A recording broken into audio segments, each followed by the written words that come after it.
Assalamu alaikum. So today I'll be showing you how to make dambu. Dambu is mostly eaten in the northern part of Nigeria.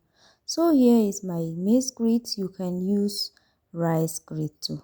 So I added some water to it and I turned everything. Here is my crushed groundnut, some vegetable oil. I give that a mix. After mixing, here is my steamer, so I will add that mixture to that steamer and steam it for at least 10 minutes. It should be at least 70% done. So after 10 minutes, this is how it looks. It's almost done, but not that done. So I will add my spices, scotch bonnet, seasonings and some salt. I give that a mix and then I will add some sliced onions.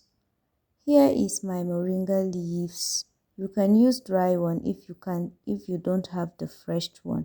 So you return that to your mixer and steam it for at least 15 to 20 minutes. After 15 minutes, it's very soft. You can serve with anything of your choice. Thank you for watching.